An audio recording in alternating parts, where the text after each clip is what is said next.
Hey, just a quick announcement. Minnesota Co-op Get-Together, sponsored by Joe's Shrimp Shack, put together by Joe's Shrimp Shack, is going to be happening this weekend, June 3rd. Come and see us. All of the aquarium guys are going to actually be there in person. Adam, Jimmy, and me, and we'll have our pens to sign butts. I mean your fish accessories. Jimmy will be having a large vendor table, but come check the place out, not just for us. I want you to see this place. Right now, there's over 53 vendors of houseplants, freshwater, saltwater, artists, small businesses, food trucks, aquascaping. It's for kids and adults. There's going to be raffles. It's going to be straight up fun for the first time ever doing this. So if this turns out, we're going to get more of these. Please show up. It will be 14236 23rd Avenue, North Plymouth, Minnesota, 55447. You can also find us on mnco-op.com. There'll be kids drawing contests, kids aquascaping. Be there or be square. We also have a sponsored ad from Dee's Fish Co. Hi, this is Derek with Dee's Fish Co. in Detroit Lakes, Minnesota. We are celebrating our 1-year anniversary this Saturday and Sunday, June 3rd and 4th. And as a thank you to everyone, we are doing 25% off everything in the store. That includes tanks, live goods such as fish, plants, medication, any treatments, foods, everything. So stop on in 3rd and 4th. And remember, you don't want Doe's fish, you want Dee's fish. Let's kick that podcast. God.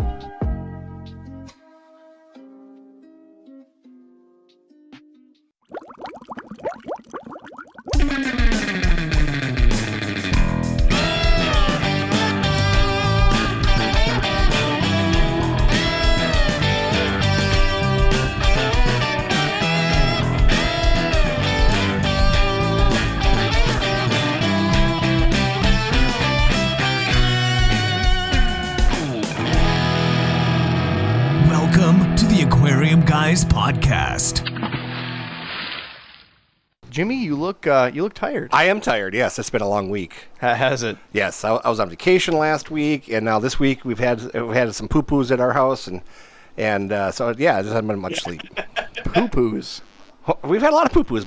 My wife fell yesterday. Lots of poo-poos. Well, let me talk about the first poo-poo. I'm in. First poo-poo. So I was on vacation last week, and my wife and I we live up in northern Minnesota, a couple blocks from Robbie. And we originally had taken the week off so we could go down to the Minnesota Aquarium Society show. And that got canceled. So we had all kinds of time to free up. And so we bought a bunch of concert tickets. And so we went. Oh, God. So we went down to Minneapolis to saw a couple shows on Saturday, Sunday. We came home Monday. While we were gone, my dogs were mad because we left. And my son, who's in his 30s, takes care of our dogs. Yeah. And so the dog crapped on the floor every day for him. I'd like to also point out, when you were gone, Yeah. The dogs crapped on the floor, and I didn't once prank you. No. In fact, I left chocolate banana bread in your fridge. I know. And, all right. and I ate just most, for the record, I to ate most state of that. it. So that was Saturday, Sunday. We were down in Minneapolis. Tuesday, we go down up to Bemidji during that snowstorm, saw REO Speedwagon in concert. Came home, dogs crapped on the floor. And then on Friday morning, we went off to Sioux Falls, South Dakota, and saw Journey and Toto. Had a great time. And then I'm jealous. And then we got a distress call from my son. And he crapped on the floor again. Crapped on the floor again. And we said, you know what? He says, he's a musician. He had a gig to play. He said, I don't have time to clean it up. I'll come back and clean it up. And we said, don't worry about it. Oh, no. They tracked it all across the house. Not the dogs, no. Oh, not the dog. No. You. No, not me. Not me. Okay. It was our little automatic robot vacuum cleaner. You had the iRobot Mirror 3000. All over 100% of our carpet. And the thing went pushing these turds until the thing got so clogged up, it just stalled. That's fantastic. And it only was like 40 square feet of carpet that it... Only. And then, of course, then it kind of threw it up on the couch, and then my son comes back, and now there's a thin film of doggy doo-doo all over the linoleum also. I can smell this. Comes in, thinks the dog has eaten the turd that he left. Oh, no. and starts looking for it. So he, in the dark, walks through this with his shoes. Oh. So not only is it in the living room, it's in the dining room, it's in the I'm sunroom. so glad I didn't prank you this vacation. Yeah, and so that was the first week, and then yesterday my wife hit the ice, and she's now on crutches and a boot, and now she's so now the reason I was late tonight is because I was doing laundry, because she can't go up and down the stairs. Well, you're a gentleman and a scholar. I just did my laundry. I didn't do hers. Well, before we go into too many more stories, I'm your host, Rob Zolson. I'm Jim Colby. And I'm Adam Elnashar. And we have on with us today, privileged to have on with us today, how do I put this? I've never seen someone not be like technically famous, but yet everybody in the aquarium hobby knows this guy and just has everything good to say about him. Larry Schenkel, it's so good to have you on the podcast. Thank you. Pleasure to be here. So you're I don't know how to put this. You may not be like listed famous, but you are infamous. Like there is not anybody like I'm like people are asking like what's coming on the podcast next. I'm like, well, we're having Larry Schenkel on. I don't know if you ever heard of him. Oh my God, he's the best. Like I didn't have anybody that didn't just completely blow up your skirt. I heard that from several people also. Yeah. And stuff. It's been a long time coming that we get somebody on here who knows something about Rainbowfish, so we're pretty excited. Well, Larry, before we begin, I see here that you're on webcam with us on Discord Live, and after the podcast, I think you said you're even going to do us a fish room tour for the people that are live. Is that correct? Yeah, I can run it through the through the fish room. I'm pretty excited. So where are you located, Larry? What state are you in? In the kitchen. Yeah, You're in the kitchen. Located right in the kitchen. All right. Near the corner here. It's Stockton, California. Okay. So the weather's nice there. Yeah, rainy. Yeah. We hate you. Yeah. What happened to the drought? That was supposed to be happening everywhere. It was 21 below here last night. Oh. Yeah. I'm glad we're not like that. We're supposed to hit the 70s in about a week. Oh, God bless. Yeah, I hope you're okay. Let us know. Yeah, I hope you're okay. You're so mean. Some rads are going to find their little butts out in the outside to do a little bit of spawning this summer. Hey. I do a lot of spawning in the summer, too. That's how you get it done. Well, before we begin, you had a story there, Jimmy. I also have a couple updates. So, one, we've had a bunch of people up our derriere trying to get us to have a P.O. box so they can ship us random bits of garbage. I do not accept bombs in the mail. No bombs. No bombs. No, but I've had a lot of fans trying to send us stuff, and they've whined and begged. Robbie, that's called a P.O. box. Robbie, that's called a cease and assist, is what it is. People just want you to shut up. Is that what it is? That's exactly what it is. They want to be able to send us those letters. I mean, I know your fan club disbanded after your one friend died. So. Oh boy. So I do have, we don't have a P.O. box, but we do have an agreement with Dee's Fish Co. that they are going to be our P.O. box. So if you want to send the aquarium guys some sort of package in the mail, I actually had a gentleman ship me vinegar eels. I thought that I had to order them yet, and they just show up. He's like, oh, I get a call from Derek at the fish store. Hey, you got a package of piss here that showed up? It says the aquarium guys on it. I'm like, look closer. They're vinegar eels. I'm pretty sure they're piss, but that's okay. We don't want that. So the address is 223 Front Street West, Detroit Lakes, Minnesota, 56501. Please send all of your didgeridoos, all of your bags of vinegar piss, whatever you'd like to, and we'll read it on the open it up on the podcast. There you go. Yeah, that'll be fun when it blows up. It's gonna be great. Yeah, that's why we do these live. We have witnesses. What's that, Adam? I don't have to worry about that. No, you're far enough away. You'll see the mushroom cloud. It's all right. If you want Adam's address put on blast, just join our Patreon. All right. So there. That's one update, and the other one is I am starting a project that we're going to be doing, hopefully doing a podcast on in the future. I've had a lot of fans ask about trying to get into the salt water for the first time, and they have two common issues that they complain about to us, trying to come up with better solutions. We're traditionally freshwater, brackish people at best. We're really not salt people. I've done maybe 3 salt tanks ever. We've had I've salt done water. a lot of salt. Adam's probably our in-house salt expert out of the three of us. Jimmy and I really haven't touched it that terribly much. Nope. So I decided from their complaints that their complaints are if they say that the hobby is too intimidating. The people have to be nitpicky experts, and above all else, it's extremely expensive. If you don't have $8,000 and every bit of technology in these high-tech tanks, you're just doomed to fail or shouldn't do it. So I want to take that head on. I have a 60-gallon tank, 60-gallon high, and I have set it up saltwater, but I have a mission.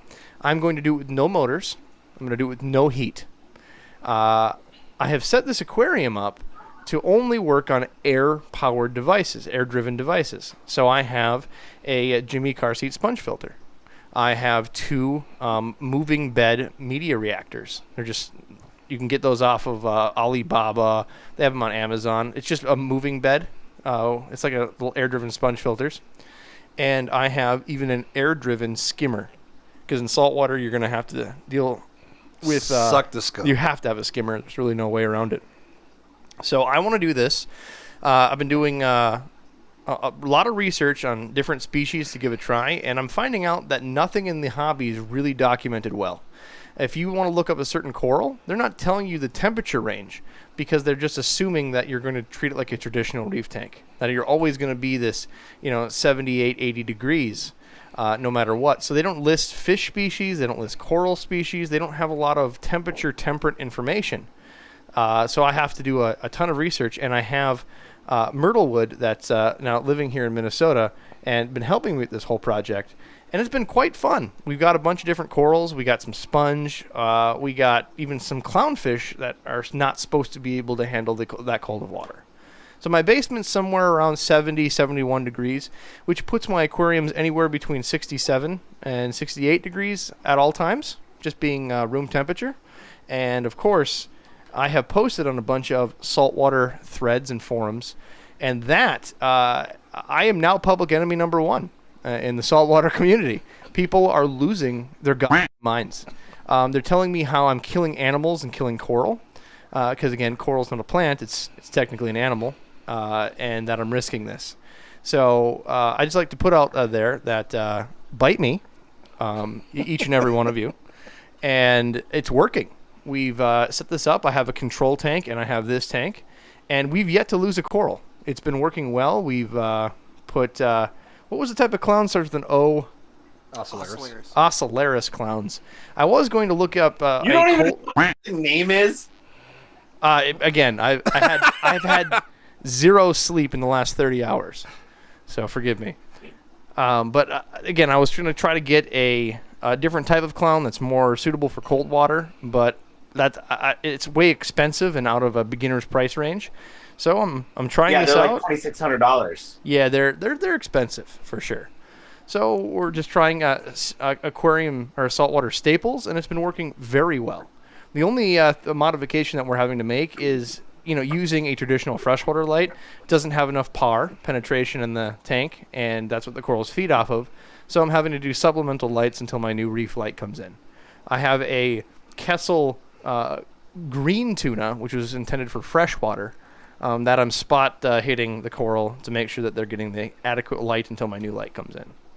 So this is working well, and if it continues to work well, I'd like to write a guide to make it less intimidating for people on how to start and get their toes wet in saltwater. Because if I'm wrong, I wasted some money and I killed some coral. If I'm right, I probably have hundreds of you listeners that is willing to give saltwater a try because it's more cost effective and feasible. So that's going to be exciting. Cool. And next week, we'll see Robbie's fish tank on our aquariums on the Reddit board. 100%. I can't wait. 100%. But it has been working well, so we'll see. We'll see. Adam, you got any news? I found out that Corydoras are venomous. Some are, yeah. Yeah, Yes. and now I'm really excited because that's one more venomous thing that I can get that technically isn't dangerous. Adam is always trying to find a way to get rid of his wife, Larry. Larry is laughing his ass off right now. He's really trying to keep it together over there. Oh, yeah. Adam was not on our Internet Stories episode, And on there, Adam, we had a guy that swallowed a Corydora drunk at a party, and the spines got stuck in his throat and the venom injected. So they had to rush him to emergency surgery, and they still have it in some public museum, the actual albino Corydora. That is How hilarious. drunk are you to swallow a Corydora? I've been that drunk, so Hopefully I it's guess. the Doris in there, not the guy. Yeah, I mean, the thing is, it took him a while to get to the emergency room because they kept just, here, drink more, get it out of your throat. So they kept throwing more booze down his throat, trying to here, that'll free it up. You should kill it with some tequila, right, Larry? Larry's laughing his head off. Absolutely. Larry's just trying to keep it together. All right. Yeah. Last update from that episode as well, we talked about the Frog Army. Remember that, Jimmy? Yes, that was disgusting. That was discussing his. Apparently, he's back at it. So Remind people what this, if they haven't heard that, what happened, just briefly. We had an episode again on Internet Stories, and one of the creepy stories that we talked about was this gentleman on TikTok called Frog Army. We're pretty sure that he's either mentally handicapped or a child. We're not real sure which. And he... Delusional. Delusional, something. Some people are both. He decided to go out to his local swamps, which were drying up, by the way, and he wanted to, quote-unquote, save the frog eggs. Well, the frog eggs, he did counts on the batches of frog eggs, and he's like, I wonder if I could collect as much as I can all summer long and see if I can create my own frog army.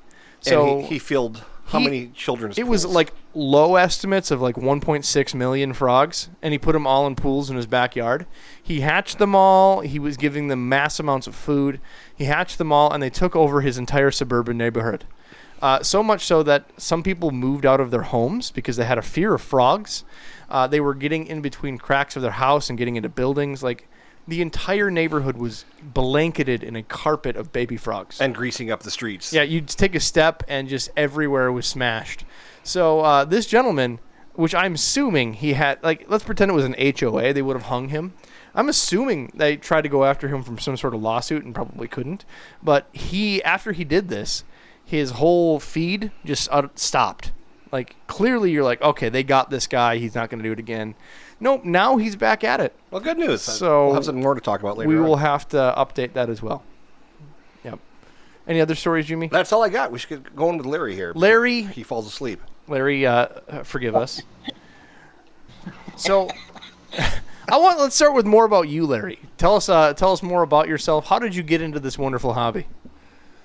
It's actually my parents' fault. That's how it Back in starts.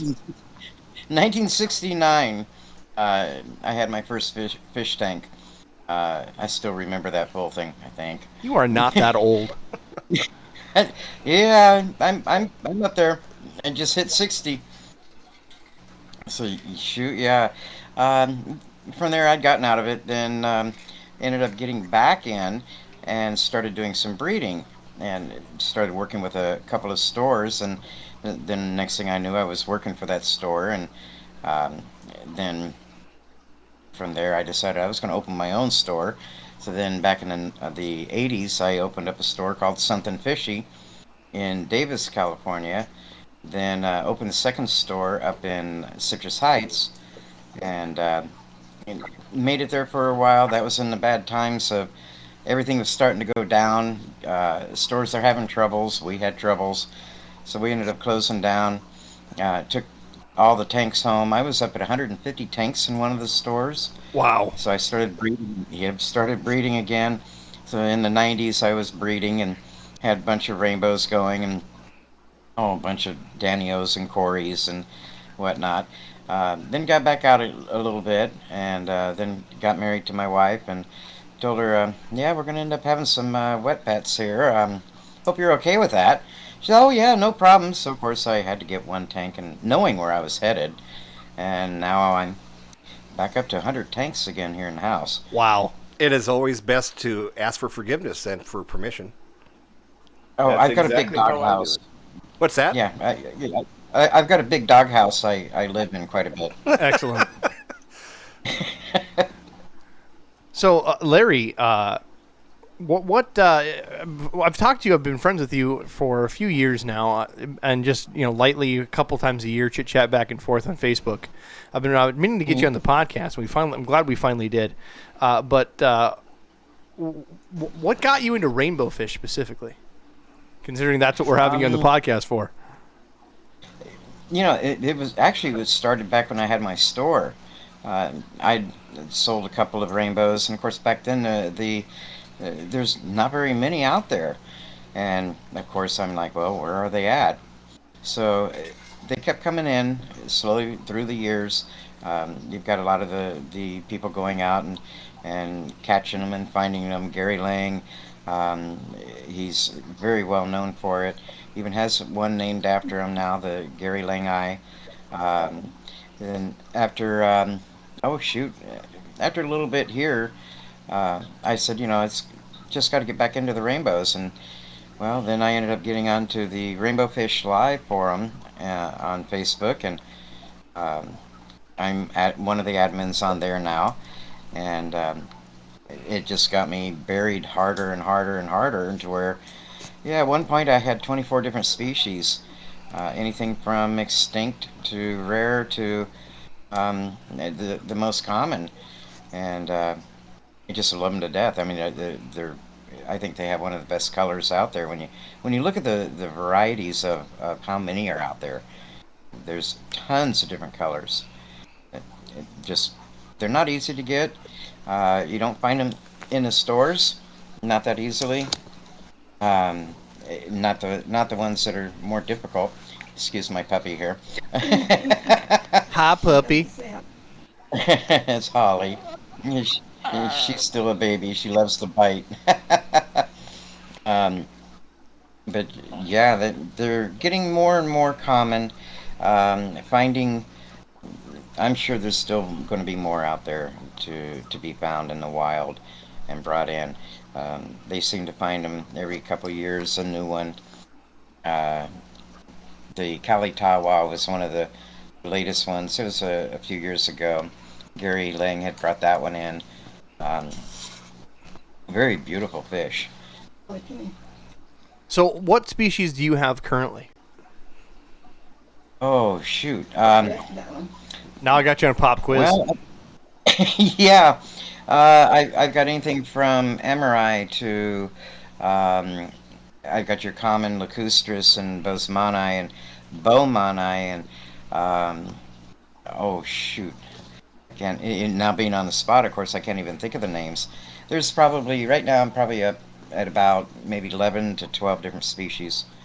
The ornatus, and then I've got a couple that are from Blue Hole. And several other ones. Probably need to take a walk to try to remember them. Oh, no worries.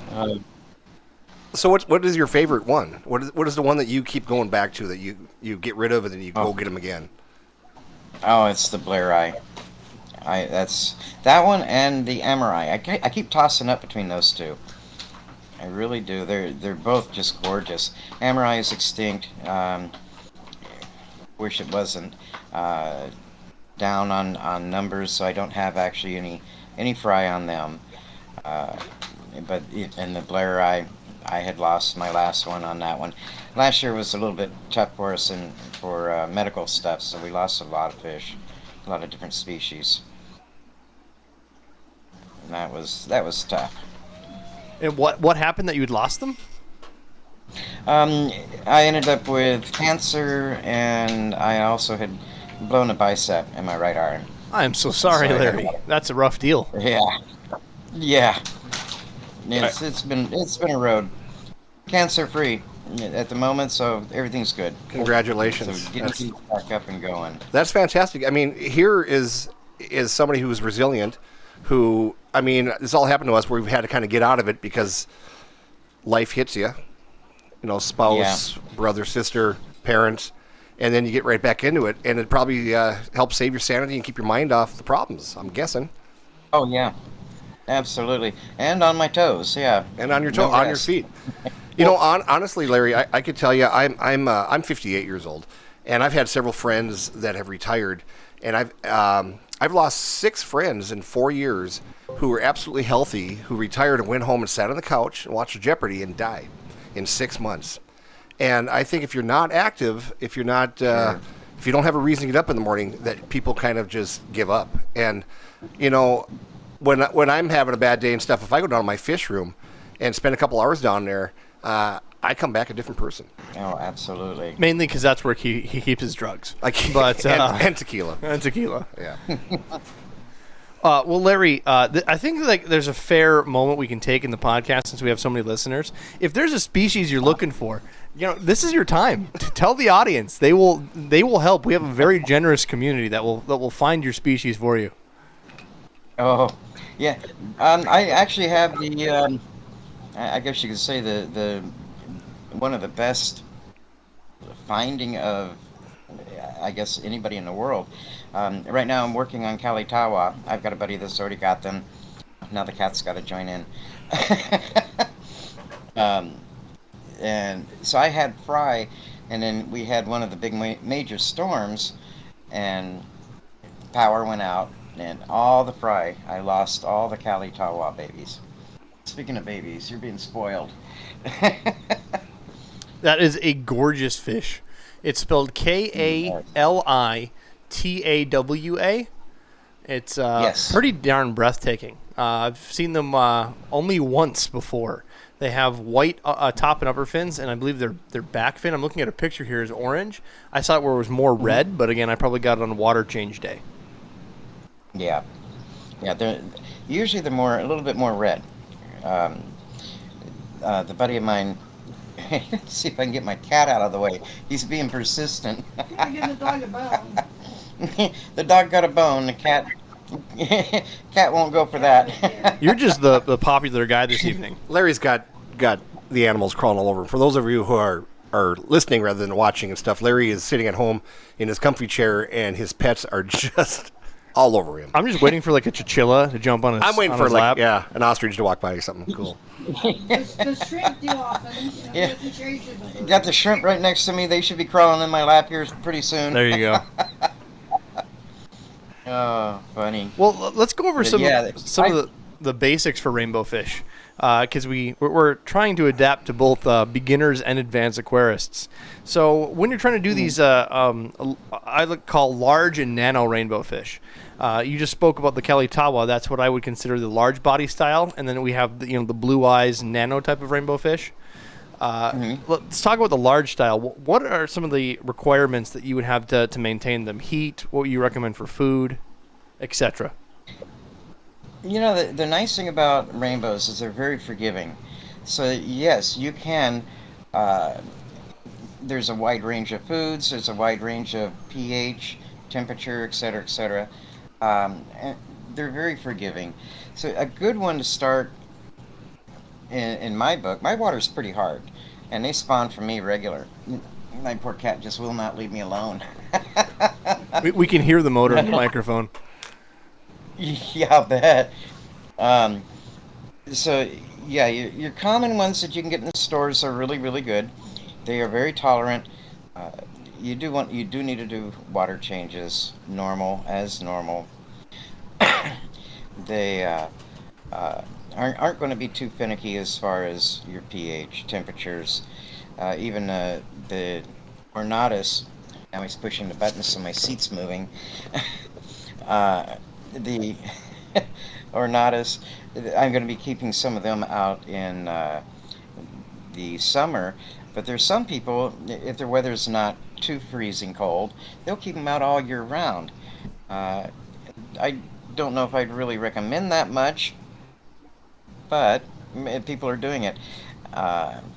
We hit freezing maybe 3 or 4 times a year, and yeah, I think that's just too cold, but they tend to do pretty good. So they're a good species to work with. Your larger ones you're going to find in stores, the Bosemannii, your lacustris, also known as your turquoise. Those are your larger ones. As a matter of fact, I've got one that's roughly 6 inches long. He's about maybe 6 years old, 7 years old now. Very large, but of course he gets fed a lot of frozen brine and bloodworms and then flakes.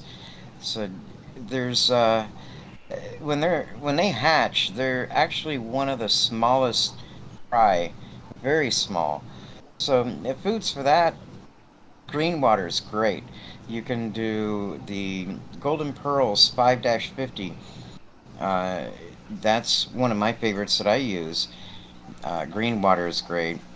You said golden As they pearl? I'm going to stop you there and ask some questions. Yeah, Powdered food, isn't golden pearls. Yeah, it's a real super fine powder. It's 5-50, meaning 5 micron to 50 micron. It's perfect for feeding them. You just sprinkle it across the top. Rainbows feed at the top. For the most part, they will go down, but they mainly feed at the top. I've got some fry. You wouldn't even be able to see them on the camera. They're so small. Uh, but the golden pearls from there in a couple of weeks, maybe 3 weeks if they're fed, maybe 3 times a day, 4 times preferable.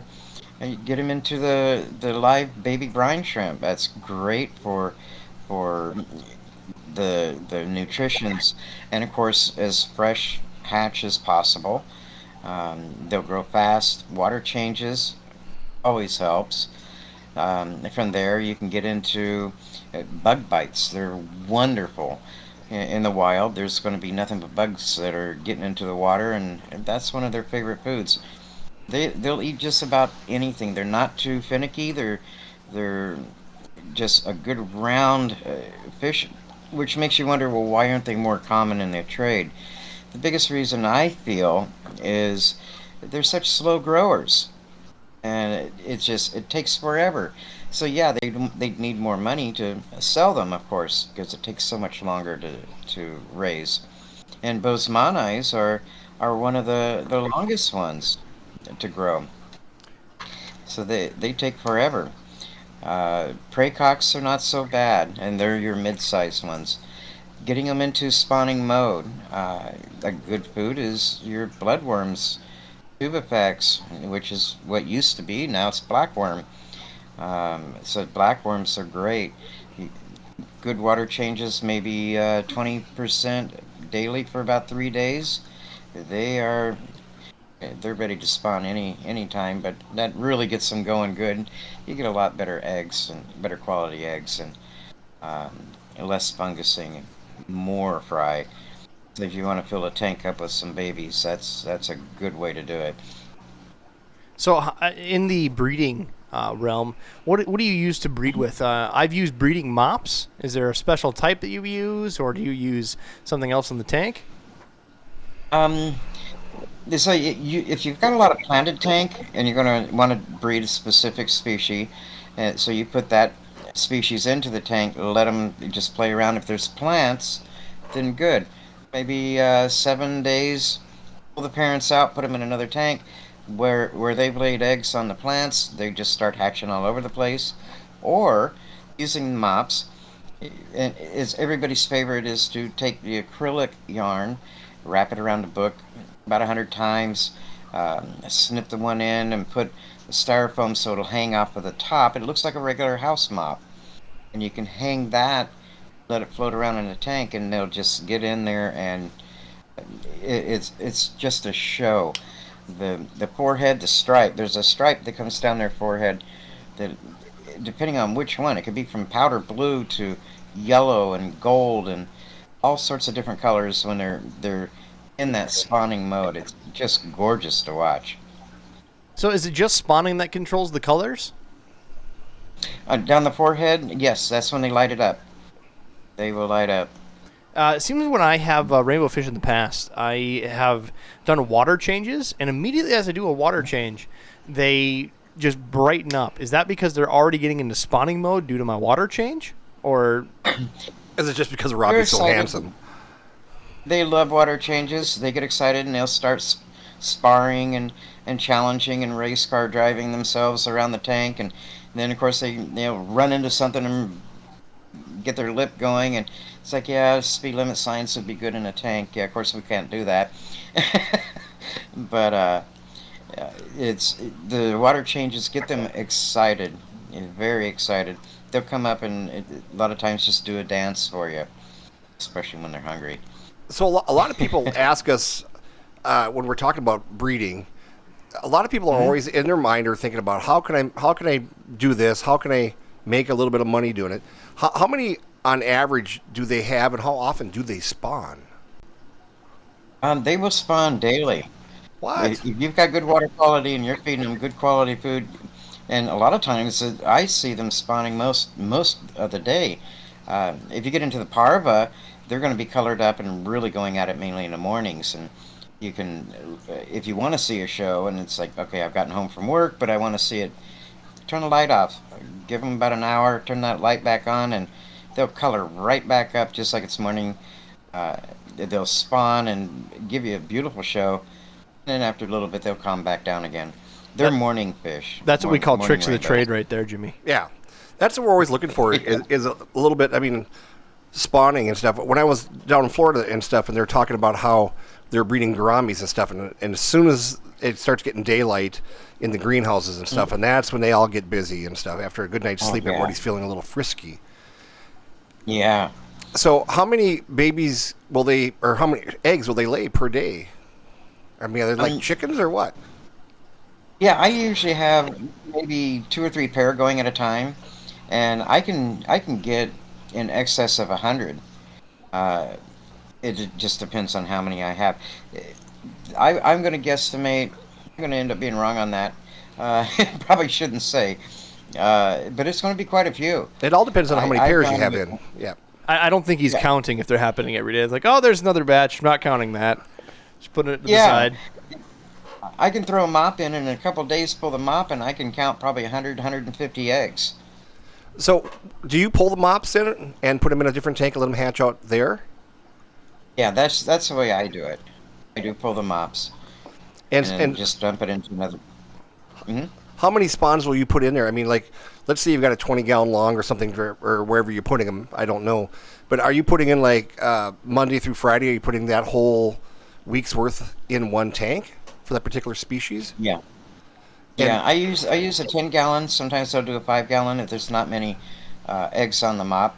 So I'll pull the mop out, wring it out. Eggs are pretty hard, so they're really easy to see under a good light, and you can actually feel them between your fingers. You don't have to worry so much about just popping them. Of course, you don't want to pinch too hard, but you can wring the mop out above the water, grab the mop, bring it over to a light, and start thumbing through it, and you can see the eggs. And if you've got a good batch going, yeah, I'll throw them in a 10-gallon and let them start hatching out up there on my top row. And if there's not so many, then I'll put them down in a 5.5-gallon. Then I also have a rack, roughly 35 little tubs, about a half-gallon tubs. I've got them all on the system. I can just pick the eggs off and drop them into those tubs and let them hatch in there, just depending on how many. I do that a lot with the cories. How many fish do you keep together? Do you just do by the pair and leave the pair alone, or do you keep I don't know a gaggle of rainbow fish together gaggle? to breed? Yeah, it'll depend. There's times I'll have maybe a couple females to a male, and then there's other times that like my rads, I've got there's probably 20 in there. I just let them have at it, and then I just pull the mop. Mop's on the bottom right now, so I need to get it hanging again. So, what is the magic temperature you're keeping everybody at? Oh, well, these guys love it about 78, 80. Now what I do with mine in the house, I rely a lot on the house heater. We keep the house fairly warm. But in the fish room, I actually have a dehumidifier. That dehumidifier keeps the temperature usually reads 78 to 80 in the air. So I'm 74, maybe 76, 78. But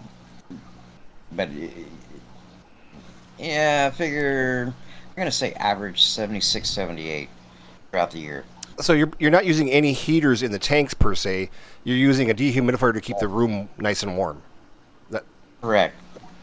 And that's, I mean, dehumidifiers are not cheap to run, but they're still cheaper to run than 60 heaters any day of the week. Oh, absolutely. And to heat the room is great. And the other nice thing about that, too, is with a dehumidifier, you don't have to worry about the mold on the walls. I mean, I keep my humidity down, I mean, it's sitting about 50, 55. So it's really good. Yeah, we have humidity here in Minnesota 2 days a year. No. In the summer, it's Maybe awful. 3. In the summer, it's like, was it 95, 98% humidity? You might as well swim. Swim It's across awful. the parking lot. Yeah. When you have yeah. 18,000 lakes, when they're all fresh, they're just going to evaporate in your face.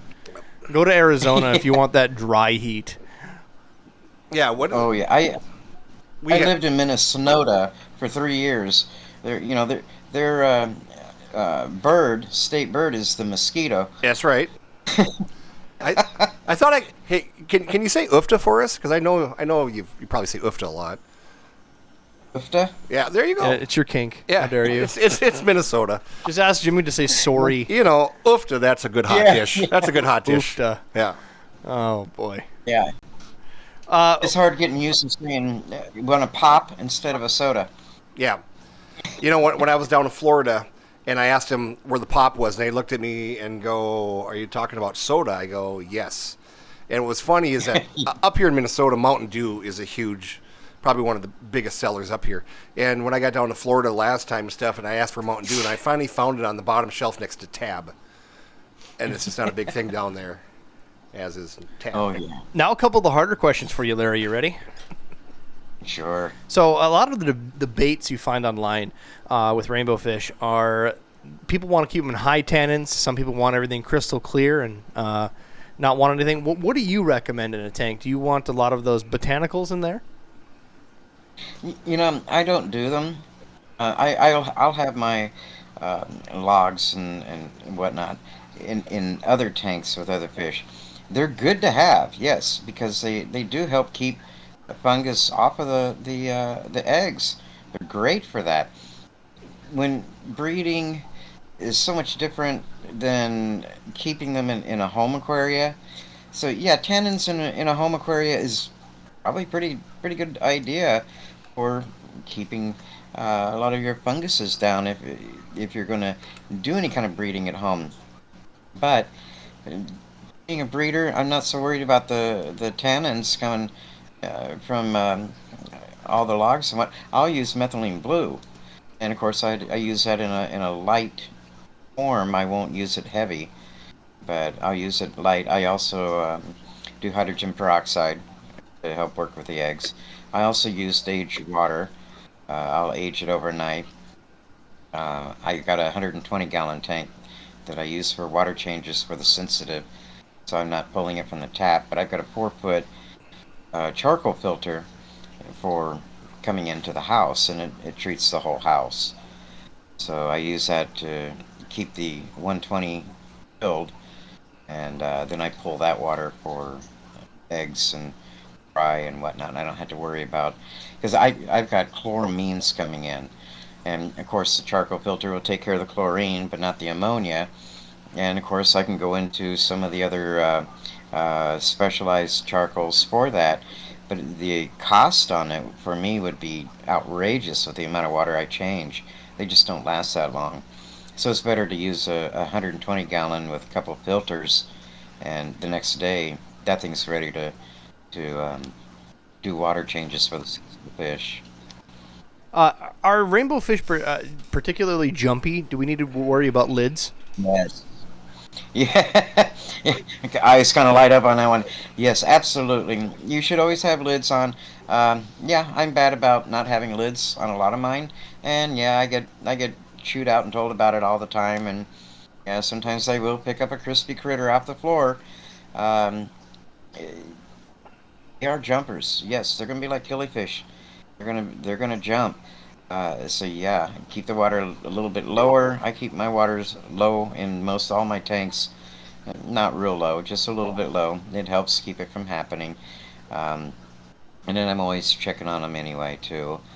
And you can't catch every single one, but I'm gonna say on my average, I'll get a jumper once every 3 or 4 months. So it's just not. I mean, for me, it's not that bad. But I'm not keeping all the tanks up to the top either. So I also work on not startling them. And your biggest time startling is stomping through a house and coming up on them too fast. So I'm always keeping that down to a very minimum. Also, for like nighttime, when the lights first kick on, they're going to get startled. or shutting off even. So I've got a night light. The main light in the center stays on 24/7, and that way when I shut the other lights off, those stay on. And I notice that I hardly ever will get a jumper. It's usually the fry. The adults are usually kind of like, okay, Dad, I know what you're doing. Yeah. But yes, you should have lids on them. Absolutely. What we've been doing at the fish store is Derek and Dan have been saving all of the crispy critters that hit the floor, if they ever do, in a collection in the back of the store for us. And we're gonna ship out. What is it? You said in resin or something, Dan? I try and preserve some of them. Try and preserve some of them, and then ship them out as Patreon gifts. Have some fun. You know, back a long time ago when you're able to, Larry will remember this. You Larry guys will won't. remember. Larry, you remember when you could go on in the back of magazines and buy seahorses from Coral Gables, Florida? You remember that? Oh, yeah. Sea monkeys. No, I'm talking seahorses, miniature dwarf seahorses. Do you remember those? Yeah, Oh yes, absolutely. Yeah, because the sea monkeys were basically, they give you some brine shrimp and tell you to entertain yourself, basically. But Yeah.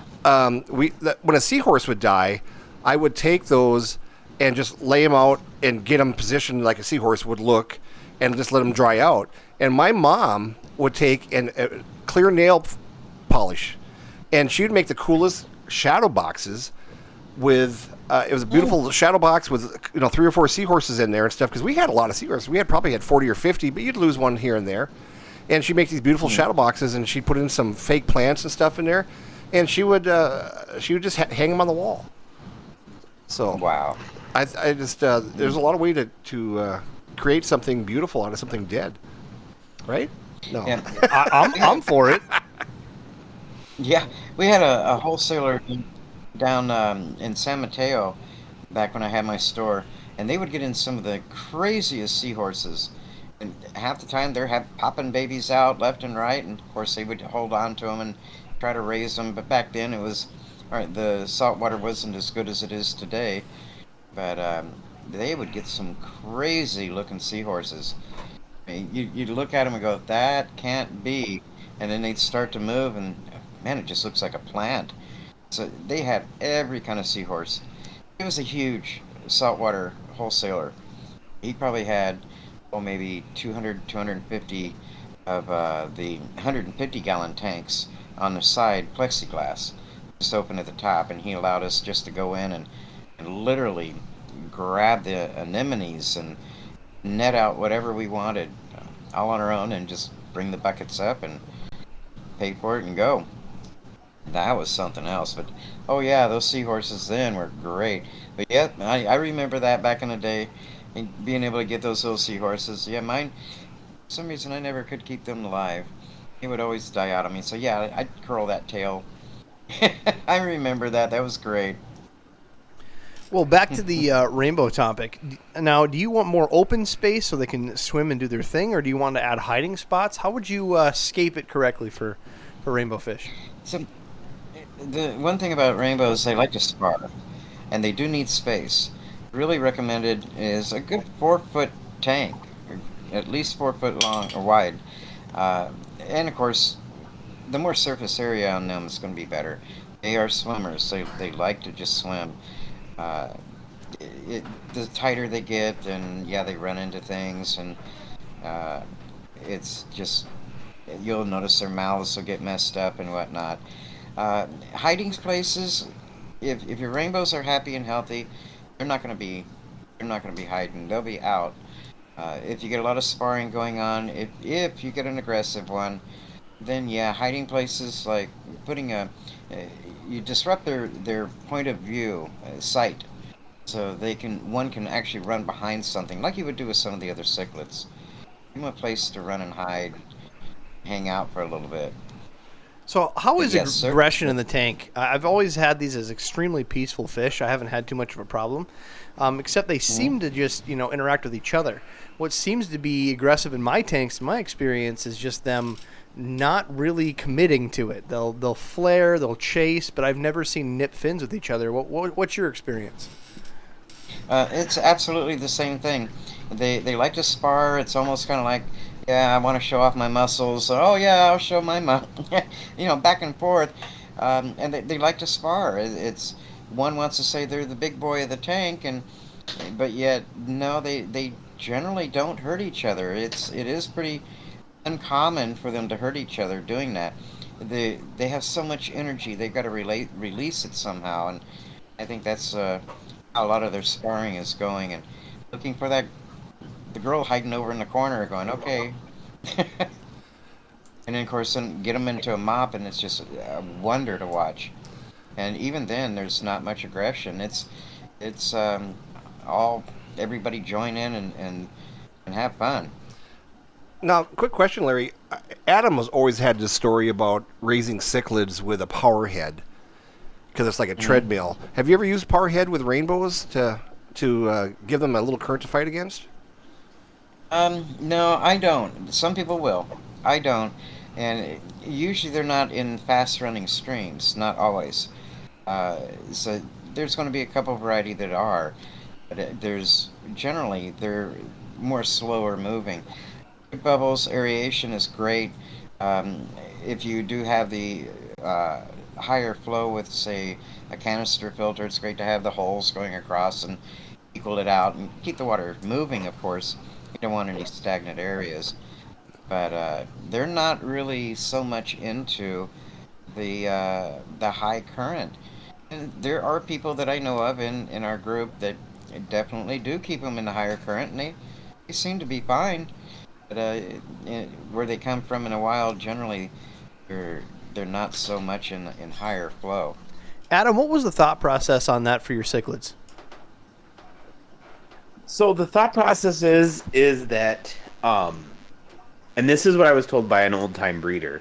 He said that African cichlids that are lake cichlids, so because they're a lake cichlid, the water changes don't really matter, but the power heads do, and they grew faster. So I had always thrown a bigger pump. I put in a 20-gallon long.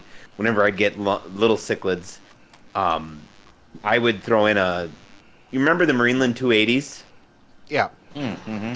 And they'd get knocked around and they'd find a corner for for like a day or so. But they did grow faster than than they would if you kept them in like the 20-gallon with just air on them. They were one of the few tanks that I always had a back filter on, just simply because of the current.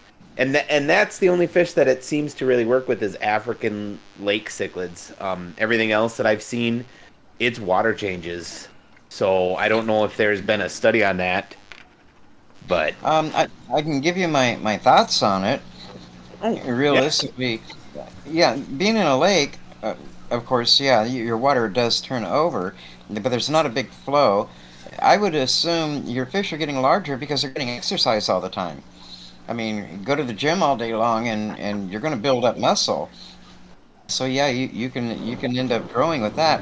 Not doing water changes, not being as important, to me is really more of a scary thought than anything. They're going to be urinating, which becomes acidic. You've got ammonia, your nitrates. Of course, if you have plants, that'll help with the nitrates and ammonia. But then you use RO water and try to top it off to keep your chemicals right. Now you're chasing pH to bring it up, keep it from dumping on you. And of course, your Lake Tanganyika and Malawi and Victoria are not going to be acidic waters, so you're going to be chasing that pH to get it right. Yeah, sure, they can still be happy looking and whatnot, but think about every time you do RO to top it off.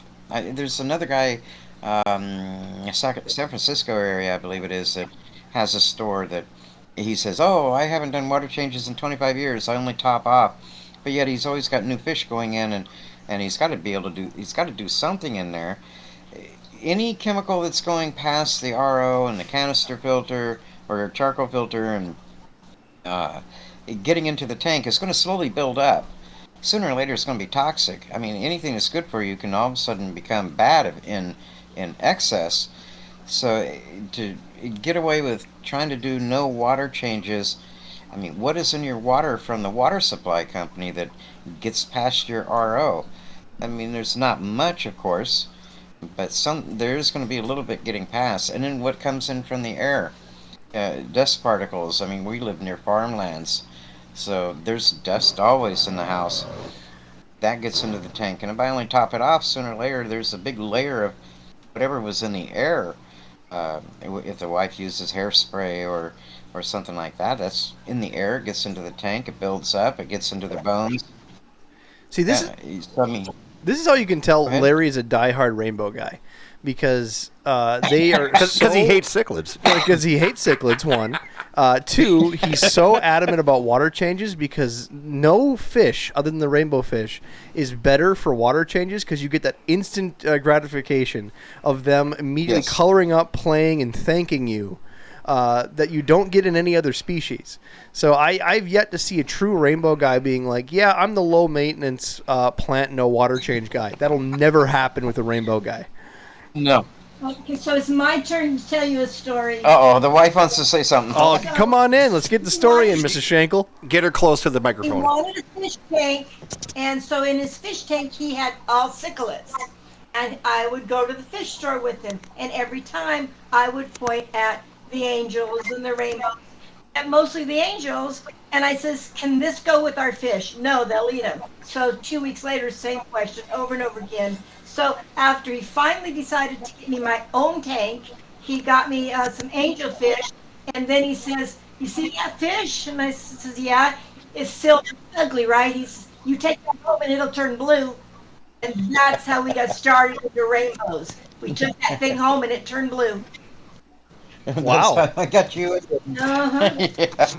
That's the secret right there. Yeah, that's so funny. Well, But yeah, I don't think I would ever want to not do water changes. You've got buildup that it's going to be hard, especially if you're feeding them up heavy and wanting to breed older age water with buildup of nitrates. It's going to be hard to get enough plants to get rid of that much nitrates. Now, Larry, when you're doing your water changes, you've got number of tanks. How many did you say you had? Over 100? I got 100 running. Yeah. Now, are you just running around with a hose like every other fool, or have you gone ahead and plumbed everything now so you can do changes? I guess I had to say yes to both because it's both. I have a few of them on automatic water change, and then a few others. Yeah, most of them. I'm dragging the hose out. What do you 'Cause prefer? I also want to get.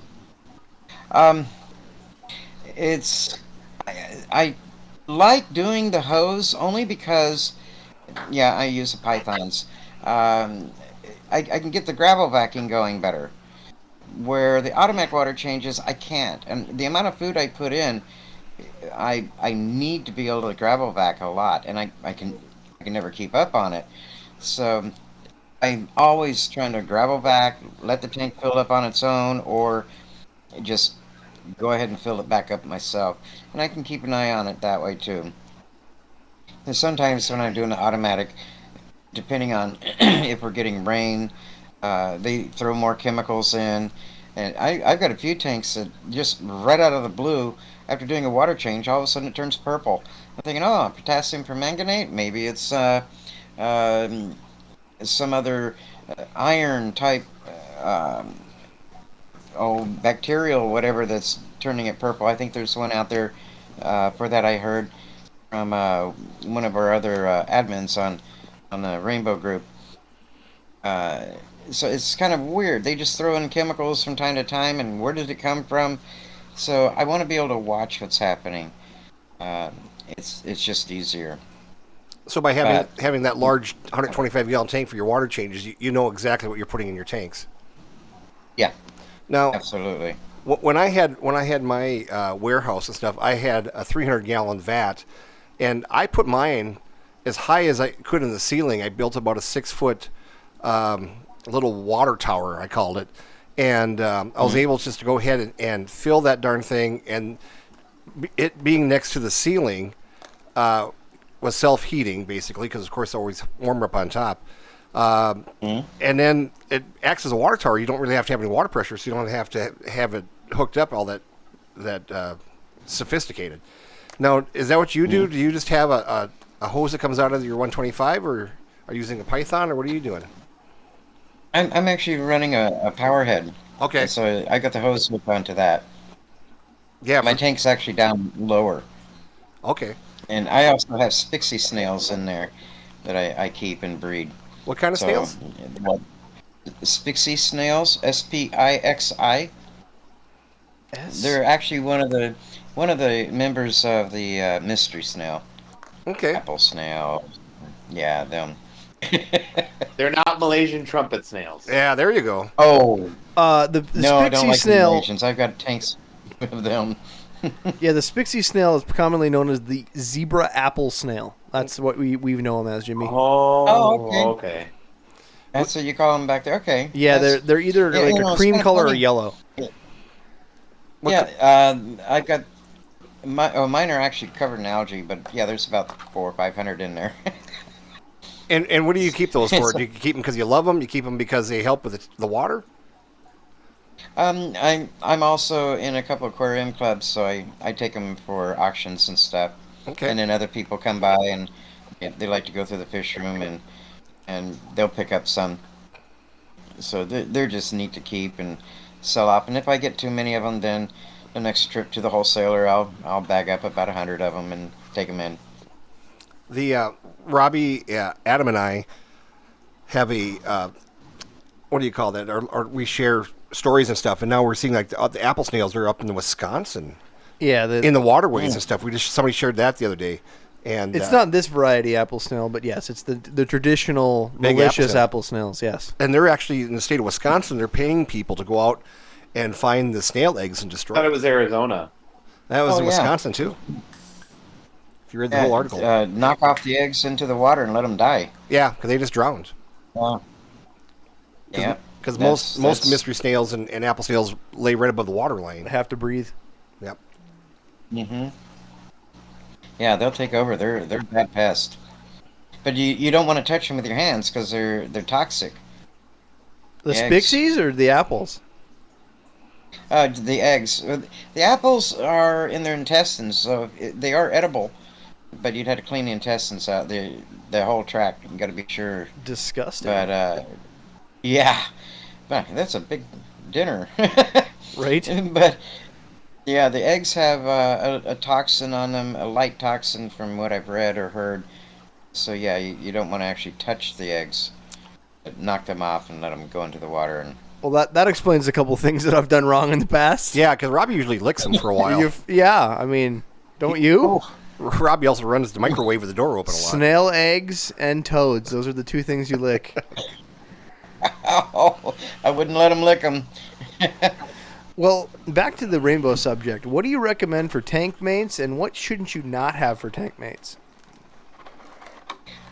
Well, your aggressive cichlids, are, of course, are a big no-no. A lot of people have issues with them with angels. We've got them in with angels, no problems. They're really, some people will use them as a dither fish. And then, of course, other people will say, well, you need a dither for the rainbows. I've yet to see that. They come out and they just beg. So, yeah, tank mates, they're fast. It's almost like having Indy 500 in a tank. They're just constantly running. So, barbs, of course, you can get some of the barbs that are going to be sneaking up on them. But generally, rainbows are always moving around and they generally stay away. You're always going to find the angels that they want to pair up. They're going to get really nasty. They're going to fight everything. Same thing with all of your other cichlids, and even some of your other barbs. But neon or tetras, anything that can fit in their mouth it'll end up going in there. The big problem with rainbows is they have a small throat. It's smaller than their mouth. So if they do eat something, pellets or big one, it can get stuck, and it happens a lot of times. And it's almost like, okay, what do you do? It's not like you can, pick them up, squeeze them, and hope that it pops out. But I'm sure it's happened. Some people have even gone as far as tweezers to try to get the pellet out. Hopefully, in time, it'll go down. I've had a couple of them that take a couple, 3 days, and their mouth are just swollen, and I mean, it's because there's a pellet stuck in there, and it should have gotten soft by then. But after about 2 or 3 days, and finally I either got it down or spit it out. Yeah, Jimmy's rule, if it lasts longer than 4 hours, that's his thing. Yeah. It's got to get soft in 4 hours. Or If it's not soft in 4 hours, then I call the doctor. Yes. And check that out. Earlier you said, Larry, about bug bites, and I was turned on to bug bites a while back, a couple of years ago. And what I find is that I was at a store out in North Dakota, and they had all kinds of bug bites, and she goes, they don't sell for crap. And I looked at them, and she had all the bug bites she had were just absolutely huge. And I said, and I said, I'll take them. I said, you shoot me a price, and she goes, I'll give it to you for my cost just to get them off there, because she goes, they don't sell. And anyway, I bought them, and I was talking to Robbie, and Robbie said, what you need to do is just get yourself a pepper grinder. And so we got a pepper grinder and just ground them up a little bit finer and stuff, and they were great food. Pepper grinder is probably the most abused thing in my fish hobby. Absolutely. Well, last year, I got teased really bad last year because we have a swimming pool, and all of a sudden the mosquitoes came in, and the wife's like, come on, I need to get the pool ready. And I'm like, wait, I got some natural food here. Of course, at the club, I had to net out a gajillion mosquitoes and sell them off at the auction. I couldn't believe how well they went. A couple of people are like, you're just breeding those things for the neighborhood. I mean, the only thing I could say was, they're breeding in the pool, and I'm netting them out. I'm keeping them out of the neighborhood. And at least I'm getting the mosquitoes that would have bit you over here, and then they go into the fish's mouth. It was kind of funny, but yeah, some people kind of got upset about it. Other people are like, I need more. Let me know when you've got them. Yeah, in the summer around here, we've got every little pool's got mosquito larvae and stuff, and if you can find a good pool that's been away from an agricultural area and it's clear of sprays and whatnot and stuff, a lot of people go out and collect that stuff. But the last time I did that, I put them in a plastic bucket and kind of forgot about them. Then you're sitting here swatting yourself. Yeah, they start hatching at night. My wife goes, "What? Where are all the mosquitoes?" No. Yeah, I'd run around the pool with a net, and I'd put them in a bag and Ziploc it, put it up in the freezer, and I had bags in the freezer. It was great. Yeah, it's getting ready to go again this year. Good deal. So, can I share a story with you, Larry? Sure. Years back, I got really big into Rainbowfish. I tried to do gotta catch 'em all mentality because I found out that there really isn't many rainbowfish, or any that I found, that can't go with each other. So I set up a big 75-gallon aquarium, and I just have the rainbow tank. In fact, I still have the old sign. You can probably see it. I'll hold it up here. It says Rainbow Road. These old-fashioned painted signs. I had this one specially made. It was absolutely one of my favorite tanks I've ever done. I got Kamaka rainbows, dwarf neon rainbows, Bosmani, Millennium rainbows, which I thought were fake for the longest time. I thought they were like a modified fish. Didn't know that was actually a real color. He has some yellow too. I had every variety I could possibly get, and I wanted so badly to get one of these new species that Gary Lang brought back in. At the time, it was the Wapoga rainbow, not the red laser. It was just the traditional Wapoga, and I wanted it more than life itself. So I scoured the internet because, again, they were brand new. And from my understanding, and you can correct me on this, Gary Lang, when he has a new species, he doesn't just proliferate and spread across farmers in Florida. He instead goes to people like yourself and says, hey, I have these cool species. I'm going to give you some. Can you help move this through aquarium clubs in the trade? So for me, not being in an area where there's aquarium clubs and anything, it was much more inclusive and painful to get a hold of some of these species. So I ended up driving 6 hours one way, paying a guy hundreds of dollars for 4 Wapoga rainbows. And that was where the passion really kicked off. Absolutely, to this day, still one of my favorite fish. They went from one color to a completely separate. It was like Bob Ross just spilled paint across them every time I changed the water. And forevermore, it was just locked down that was the coolest rainbow ever. Jimmy taught me at that time that I shouldn't be naming my fish because that will be the one that dies. But Oh, yeah. I had Or that. say that they're your favorite.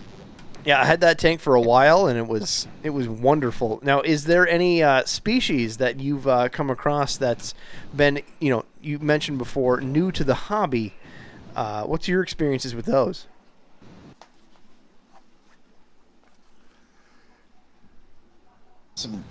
I get some rainbows from time to time from either Gary Lang, or I'll get them as eggs when he comes up to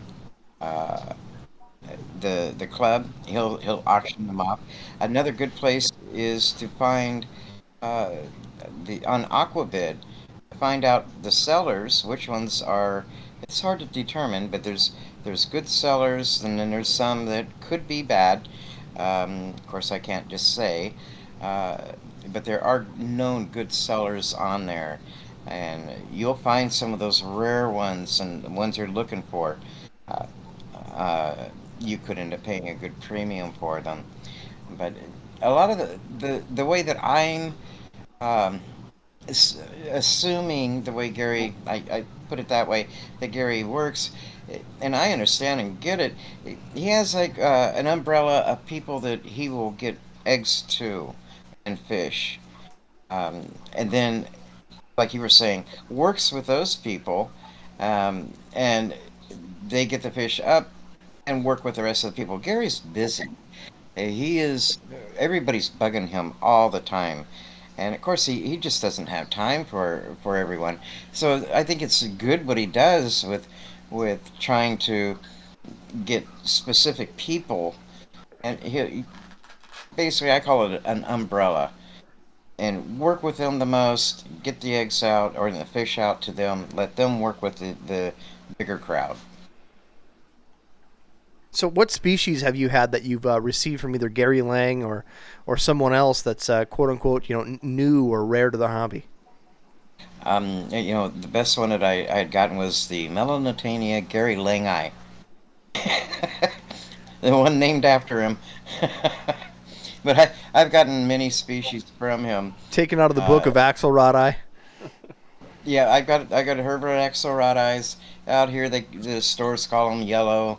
It's kind of like, no, they're Herbert. I mean, if you want to call them Herbie, that'd be even better than saying yellow. Herbert Axelrod eye. The Jerry Allen strain is the one that I've got through Gary. I've gotten quite a few eggs from Gary, and then others as fish. But shoot, yeah, that's one of the best ways to do it. And yeah, the Gary Lang eye is the one I was really pushing him to get, and he's like, I think I got some, and he sent them to me. I was like, yes. Awesome. Well, we have some other questions that have been mentioned. For instance, crossing species. Will some of these larger rainbow fish species actually hybridize with each other? Absolutely, and you'll find them in the trade more often than not. It's you don't really want to put a finger on it, but I mean, farming fish, a lot of times that's really where they're coming from.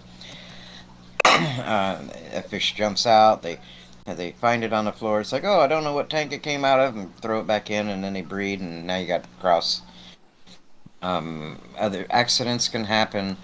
The biggest thing when that happens, for the breeder to man up to it and just, hey, I think I had a cross. I'm giving these away or putting them down. I can't just let them out. I don't believe in that part. So that they need to be kept to get separate so that doesn't happen. It can happen so frequent, and it does. And it makes it really tough. A lot of times in our forum, there's somebody, hey, can somebody help me identify this fish? You see that more than anything. It's kind of like, yeah, it's a hybrid. I mean, and no, we're not saying hybrid between electric and gas. This is two different rainbows coming together. I suddenly Just want not- to see a Millennium Rainbow crossed with something else, just to see what goofy albino strain you're gonna get. I mean, it's gotta Yeah. it's gotta happen in the wild, right? I mean, well, if you're a fish, does. and you're fish, really, think about it. You're a fish. You don't own a mirror. You don't know what you look like. You just know what looks hot, and so you're just chasing the other rainbow fish, and you have no idea if you're a yellow rainfish. I mean, take Jimmy, or he's a white boy that just loves some senoritas. You know what I'm saying? What? No. Well, yeah. Yeah. I love it. Okay, kind of a quick story then. There's in the running river. There was one of the rainbows that was in there, and they were doing just great. They've gone for the DNA. They know what they're supposed to be. Next thing you know, that there were other rainbows that somehow got in there. So they started pulling rainbows and then checking the DNA. Once they found some that were pure, then they got them out to breeders, and got the breeders to breed them.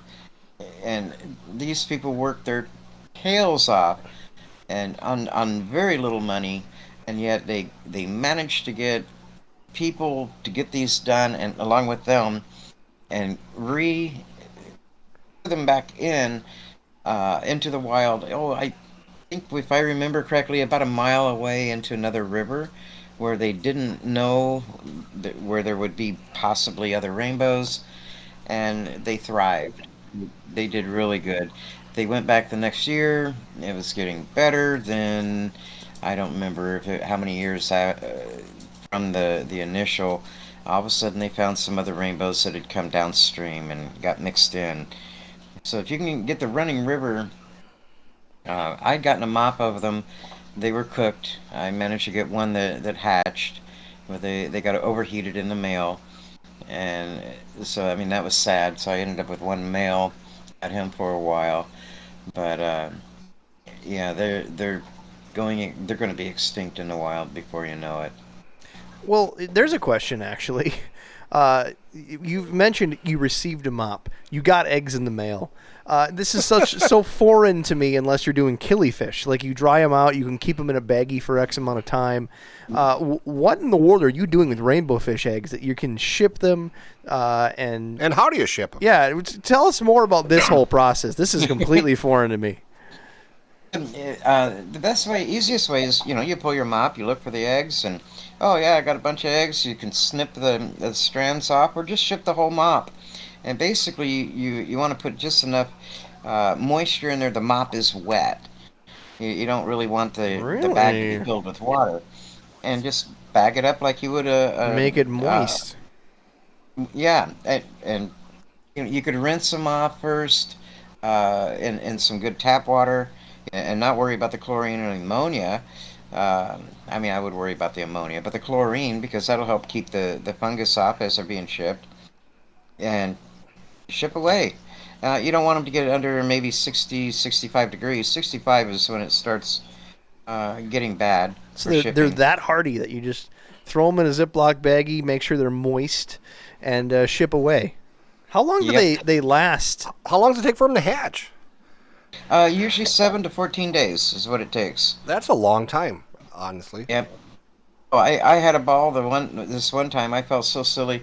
I went up to be a speaker up in Oregon, and I brought up just bags. The wife went up there with me to help me out, and bags of eggs to auction off. And it was like the day before the auction. I'm looking in the bags, and there's just enough water in there. And next thing I know, I see these things swimming around, and I'm like, oh my God, we gotta. Luckily, where I was at was suddenly there's a breeder. flash sale. Yeah, oh yeah. Oh, there's another breeder, so I was dumping out live babies into different tanks and labeling tanks real quick. So I still had plenty of them. Shoot, there must have been maybe up to 100 fry or eggs per bag. So there was plenty of eggs. But I felt so funny. It was like, yeah, I don't think I'll do that again. I got to make sure when I put those mops in, it's only like 2 or 3 days before before leaving. Oh, jeez. Well, that's what you get. You played Barry White in your fish room way too early. All right, you got to do that the day before the show. That's the problem. You play Barry White for this group, and all the other groups hear it. Yeah. Well, Larry, I have a couple things more to add here. One of the fans in Discord wants to know your involvement in the 1987 video game Leisure Suit Larry.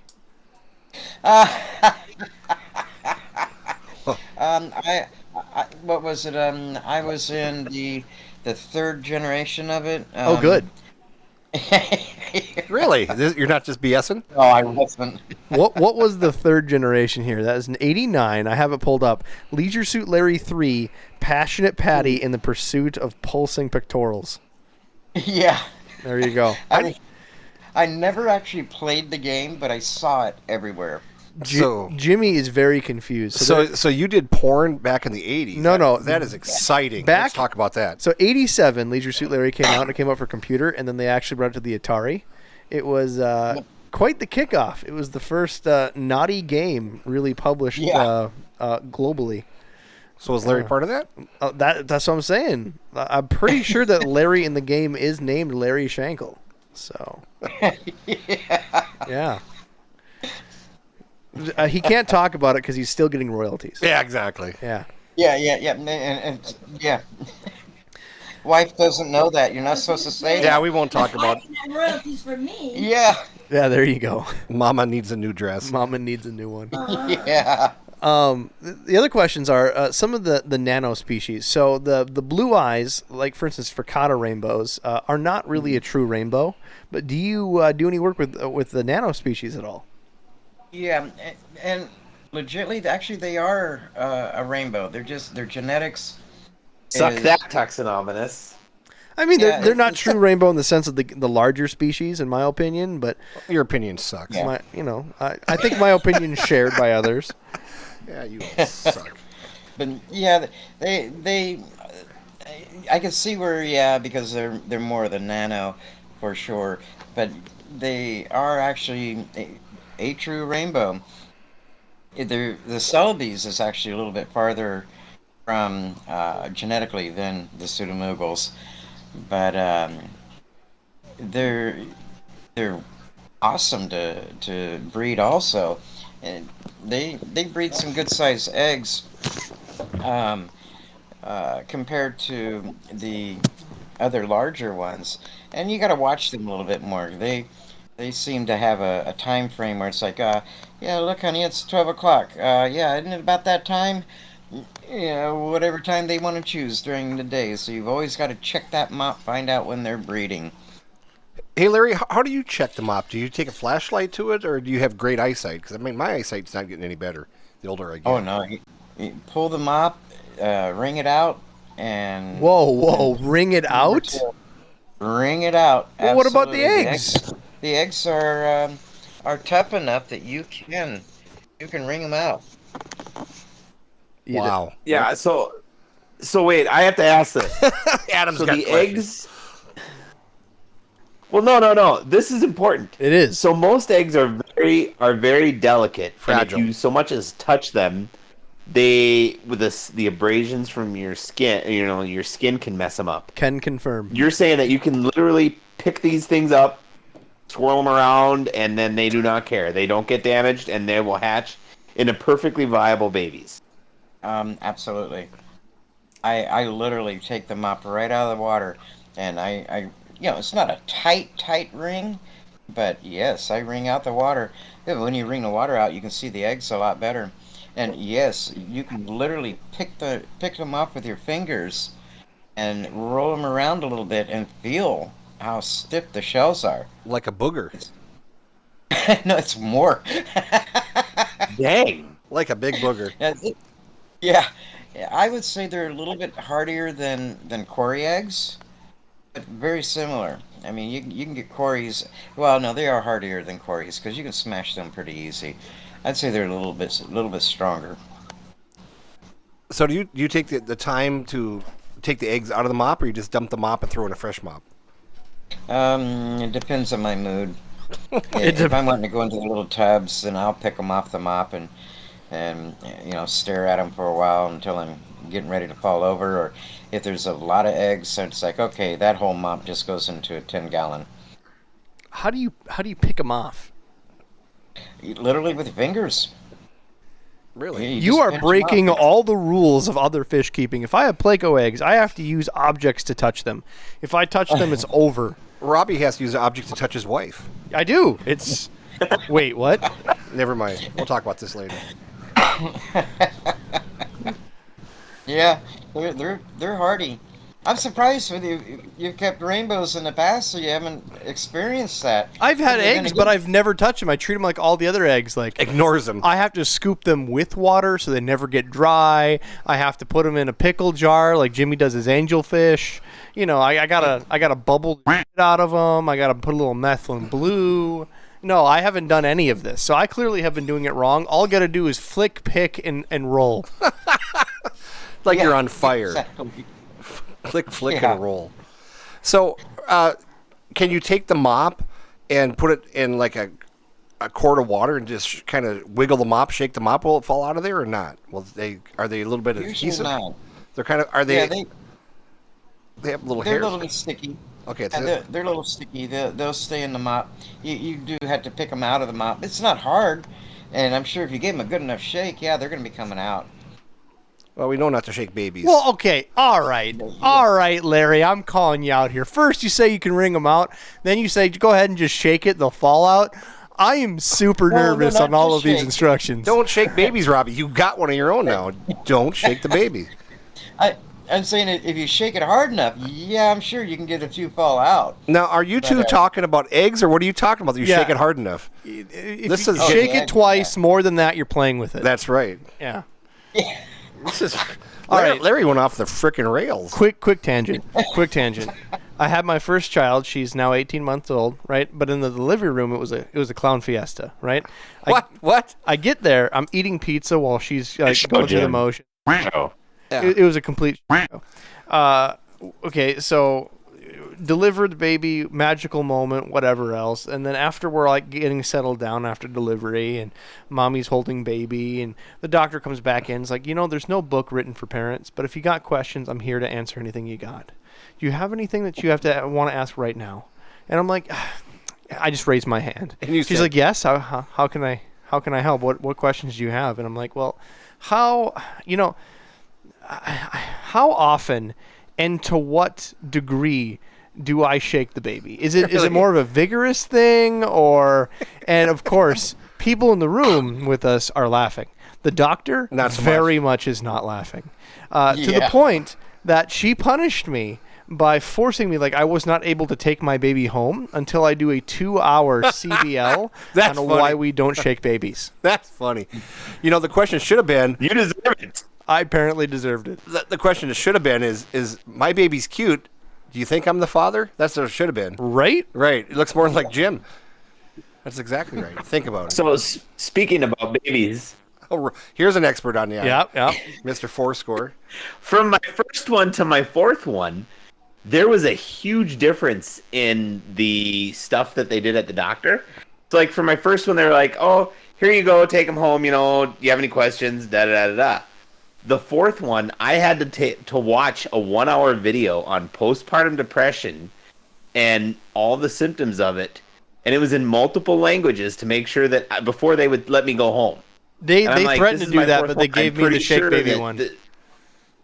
Huh? They threatened to do that one on me, but they gave me the shake baby one instead. They thought that was more important. Well, that is probably more important for you. But yeah, Yes. I was really impressed. But I was like, this is our fourth one. I'm pretty sure I know what things look like. And they go, oh, yeah, you're fine. But you legally have to watch the video. I'm like, oh, okay.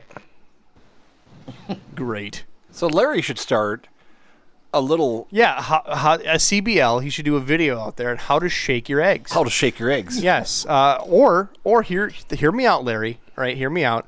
We should do a first annual mop throwing competition and just take moist mops and then try to stick them on a target. No, let's not do that. We'll toss different species back and forward. Yeah, and then we'll get the hybrids. That's Yeah, scrambled eggs. Yeah, so it's basically like a dog show. You first have your individual species, and then it's just, Whatever came down the road. and then it's best to cross, Hey, Larry, you're talking about your fish group, and we're up here in no man's land, and we really don't. We're trying to start one up here. But anyway, do you guys ever do, like, it's just rainbow eggs? Well, what kind? It's this mystery. Do you guys just do like mystery bags of fish? Because I've done that with people. You're such. We haven't. Yeah, we haven't done that, and I like that idea. As a matter of fact, we have a mega auction this weekend. Maybe we should do that. That would be great if you had some that people could buy the species, or for a discounted rate, they have a random chance of getting whatever, and you send them with a paper. It says one of these 12 species. Exactly. If you get this species, you won the scratch-off ticket. That's right. If it's a zebra plico, you won. You're right. That'd be great. I'd be in. I'd buy five mops worth, Yeah, I have a friend that is in one of these societies and stuff, and they do bring in like baby fish, and it's just a mystery baby fish. You don't know what it is. I mean, or they'll bring in mystery eggs, like the killifish people. Yeah, but that's like a sump molly. You know what I'm saying? Yeah. Yeah. Robbie has created a sump molly. I didn't create them, Jimmy. They've been here all along. Anybody that has a sump and live bearers, they have sump X, sump guppies, sump mollies. Sump swordtails. You find them in the sump. That's how I got the Gary Lang eyes. Yeah, see, you find them in the sump. That's right. Yep. Gary says, "Oh, I think they're in the sump." And I'll check, and sure enough, he had plenty down there. Look, see, he's slinging sump rainbows. Sump rainbow, and they're good swimmers because they didn't go through the sump. Clearly. So they're the good strong ones anyway. They're not the dumb ones that go through the shredder.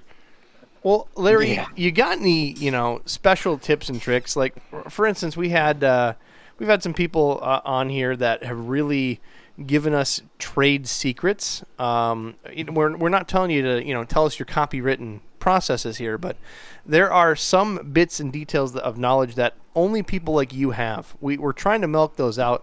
I think one of the most recent was we had a pistogramma guy that told us that we have to keep nightlights on, otherwise they'll eat their babies. And we had Jim the Plico King, who talked about the correct caves that need to be able to breathe. Had to have a certain type of clay to get these special species to breed in captivity at all. Or do you just want to give us your first 9 numbers of your Social Security number? That could work. Yeah, let's see. Just the first 9. For the people that really want to get a bunch of them going, the best way to do it is do that 20% water change at least minimum 4 days in a row. And while you're doing it, eat high protein, whether it's bloodworms, the blackworms, and bloodworms are, they're just a midge fly.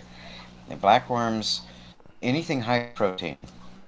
Stay away from the pellets that, could be an issue. But high protein food, and you can get a mop loaded, literally loaded with eggs. Hundreds.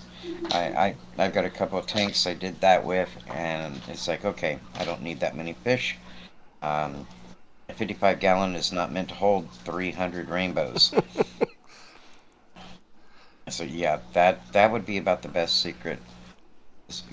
Good quality foods, pull the color out. Look for the rainbows. You're not going to find them in your LFS that often because you don't know where their supply is. Get them from known quality people up of Aquabid. You will have pure stuff that will just floor you. You'll be amazed. No, I just want to. You said something that brought up another question to me, Larry. You said about the high quality food and live blackworms. We can't find a live blackworm to save our soul. You're out in California where the live blackworms are produced. Can you give us any insight to what's happening? Because I have a lot of people asking about that. That's been going on now for a couple of years. When the drought was happening down in Fresno is the big main place where they're being done. It's only like not even an hour from me. they were getting too much drought, too much heat, and they couldn't keep up with supply and demand. I was going from getting 3 and 4 pounds a month down to 1 pound a month. Now I'd be lucky to get a pound every 2 or 3 months. Yeah, probably just going to be a couple ounces at a time, like the last couple times. And So can I ask what you're paying for that? Meth prices. Yeah, I mean, I'm just how high are the prices like for a pound? I mean, I buy wholesale, and it used to be, it wasn't that long ago, I was paying $12-13 a pound to have it shipped up Yeah. to me. yeah, the wholesale here is sitting about 17.50 right now. Okay. Because I purchase my blackworm through Seagrass Farms, and they're buying from that same guy, and they're telling me the same thing, that with the drought, and then now the floods and stuff, and it just, they can't keep up with production. And Yeah, they put a pause on it for a couple months, I think. now About 3 of them. is there 1 or 2 farms there? I've been told 2 different things. I've been only told one in Fresno. That's all I've been told. California blackworm. Okay, and so there's 1 guy producing blackworms for the entire nation. To my knowledge, I'm going to say that I don't see how only one can have that much control. There's got to be more. Well, there's imports, but Yeah, well, yeah, there's import. But I only know of the one in Fresno, and I've always been told there's only the one. Okay. But I just don't see how we can only have one without also import. Yeah, we've had this conversation amongst ourselves numerous times in the last few months, and I called my supplier because it was always I could buy a quarter pound, half pound, 3/4 pound, pound, and now they're saying if we can get a pound, we got 25, 30 people waiting. pretty soon they're going to spread it out like a teenth at a time, like the drugs. Well, I'm just wondering how do you produce blackworm? Maybe we should start this in your basement, Robbie. I'm in. I can tell you it's tough, but I can tell you. Yeah, let's hear it. Basically, just get yourself a tank with some coarse, smaller. I would do the smaller gravel, not fine, but the smaller gravel, medium to small, and the variation's good, but more water flow, fresh water. Now, a lot of people, I've got a couple tanks that the worms just live in them, but you rake, just grab a fork and rake across the gravel, break them up. So the old tube effects would lay eggs and they could break up.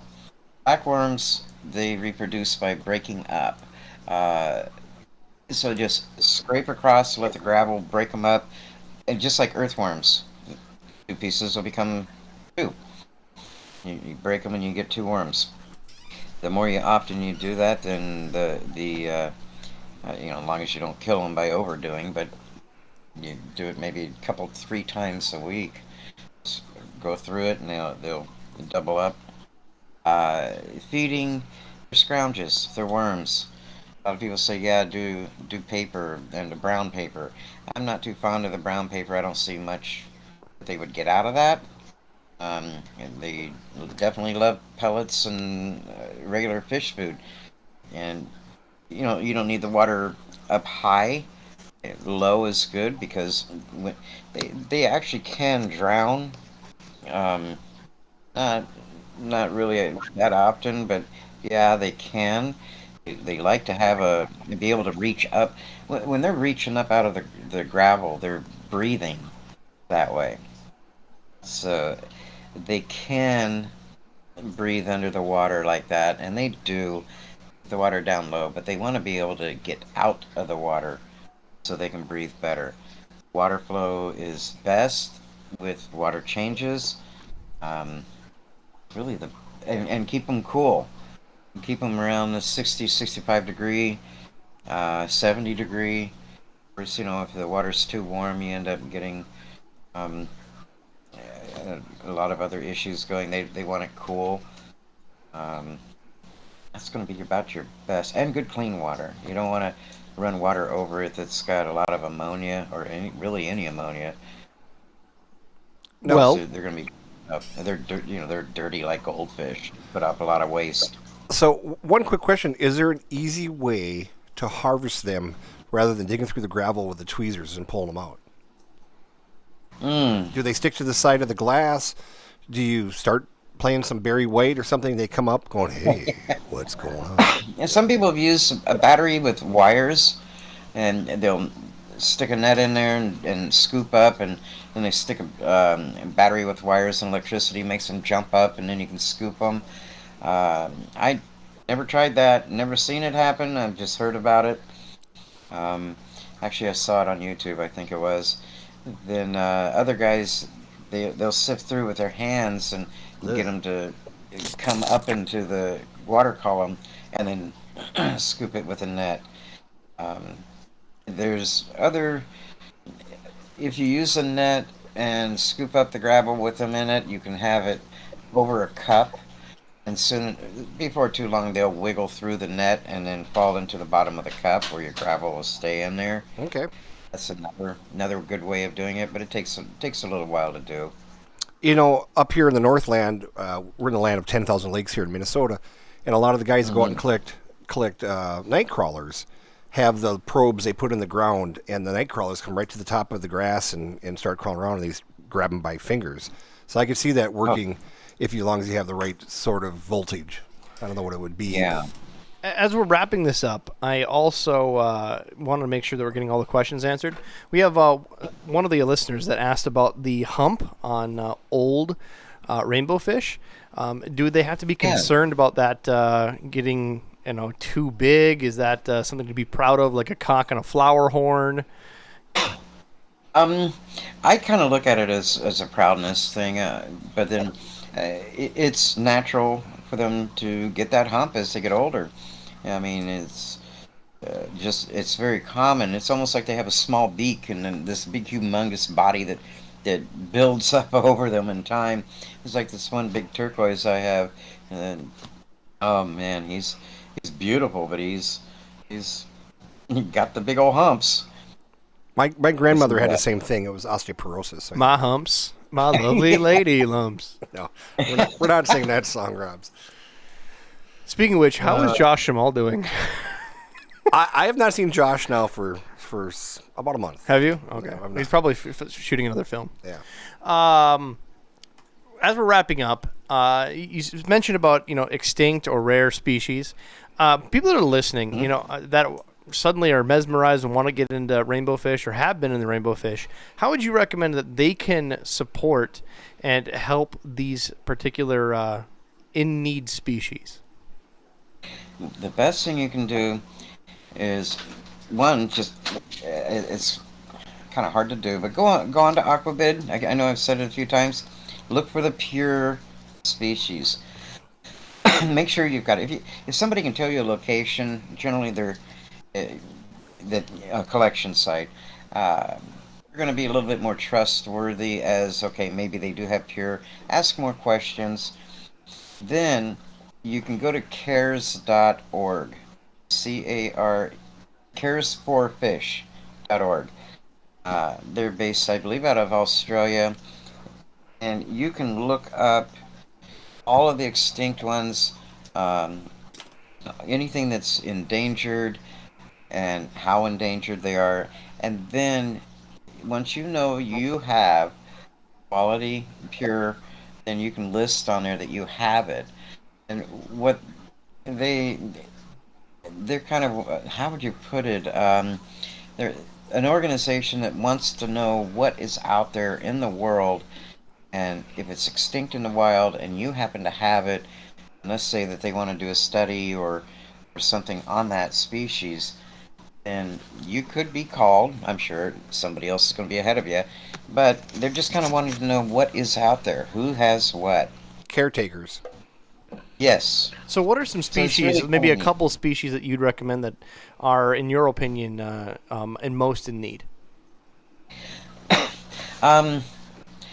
One of the ones that it's one of my favorite too, is look for the amari. They're going to pay the price for it. You could end up paying $100 a fish because they are extinct. Blairi, and believe it or not, the Bosemani. But Bosemani is getting ready to go extinct in the wild, but yet you find them in the aquarium trade, but they've been inbred a ton, unless somebody has like Gary will work with, and Lori from Rainbowfish.live has worked with a bunch of seagrass farms and many different farms where they will bring them quality, pure strains and get them back on track of having good, pure quality stuff that they get back to the stores. How long does it last? Who knows? They're inbred and crossbred before you know it, and you start losing the quality. You find a lot of bent spines that way. Um, so definitely support your local store if you breed. Get a hold of caresforfish.org and let them know what you have. And usually that's done through your club, which you were talking about starting a club too. Yes. Get involved with Cares for Fish. They are a little difficult to get all the paperwork filled out and get it going, but once you do, it's kind of like it's something to be proud of. Um, that's one of the best things to do for the rainbow community. Um, search out your clubs, find out what they have, and if you find that you've got people that are interested in it, breed a few for them, and auction them off. Support them. There, there's hundreds of species of rainbows, and people don't have a clue what's out there, and yet some of these have so much color. It's kind of like, wow. You gotta look them up. I don't know why they just haven't. Other than they take too long to grow up and grow out. And who wants to spend a ton of money in food to feed them up for months and months to grow out? But if you can be a supporter and get a round going, and yeah, that'd be awesome. You know, you mentioned Aquabid several times, and Yeah. I've bought quite a bit of stuff out of Aquabid, and I'd like to stay. When you're looking at Aquabid, they have the reviews just like they do on Amazon and stuff. Go through that. Try to stay with the people who are from the United States, because what happens, I'm doing some high-end guppies, and I'm finding that there's some really cool stuff from overseas in Thailand, but you have to use transshippers, and your $40 pairs of fish end up to be about $100 by the time you get them here. And then if you read the fine print from these breeders in Thailand and stuff that are sending stuff, they'll say, if you give me a bad review, you can never buy from us again, and then we're going to. I mean, it's just a long list of things they're going to do to you, and I mean that's no way to do business. So if you can support, and a little communication, finding out from other people who they like to use and stuff, you go on there and they do have a really good review policy on Aquabid and stuff, and that's what I always look for before I even start talking to people. Absolutely. Yeah, and any seller that has any kind of stipulation like that, walk away from. Right. Basically, they're saying I got bad stuff, and if you're going to give me a bad review on my bad stuff, then this is what we're going to do to you. Yeah. Not worth it. And so if you'll see the American flag in a lot of those, and that's telling you. And if you click on information about the seller, it'll tell you they're in Michigan or they're in Tennessee and stuff, and it just makes you feel a little bit better about things when you know you're dealing with somebody that you could drive over to their house and beat the crap out of them if they give you some bad stuff. Or shit on their lawn. Yeah. That's exactly what I'm going to do. And then have their Roomba suck it up and spread it across the house. Cross the lawn outside. Across the I'm bringing lawn. my Roomba. And if this happens to anybody, where your Roomba, my wife's really good at cleaning out Roombas of dog crap. It took her 2.5 hours, so I'm sure she would gladly do it for $300-400. Well, Larry, you got any other notes or something you want to shout out for your local community? Shoot, anybody in the California area that would like to join a good club? I got many groups that I work with. I even have one from my local area, or needs any mentoring or looking for. Yeah, feel free to reach out. No, I do shipping. Just remember, post office has a lot of issues with shipping. You don't know if they're going to be on time or not. I'm one that I'll take pictures. I also do. I have oxygen. Not meaning to be here to try to sell. Sell when you can. Listen up. If you guys want some rainbow fish, hit up Larry Schenkel on Facebook. If you can't find him, go to my name, and then you'll find him as my friend. Thank you. Hey, you got to hoard yourself out every now and again. Absolutely. Otherwise you get no bread. Yeah. And so if you guys want a mystery bag, Yeah, mystery bag from Larry. You know what? That's what we should do. We should listen to our podcast, Mystery Rainbow Eggs from Eggs, Larry. right. And you get what you get. I think you should do that, Larry. That's great. Oh, I'd be more than happy. I'd be really willing to do something like that, a mystery bag, and they wouldn't be unhappy. They'd be happy, but it would be a mystery bag. Yeah, that would be funny. You know, here's the deal. You give it to them. You give them 6 months to grow them up and keep a little ledger of what you sent them and stuff. And when they call and tell you, say, you know what? If you give me more money, I'll tell you what they are. I think that the only Charge thing them twice. the only thing that could make it better is if you give them a list of what it could possibly be. Right. Like, here's like a list of 12 Yeah. or 15 species. Guess which one you got. And make one of them like super, super expensive so they think they might have gotten That's that one. right. Right, give them like 3 rare hits, and then like the rest are like commons, you know? That's funny. Oh man. Yeah.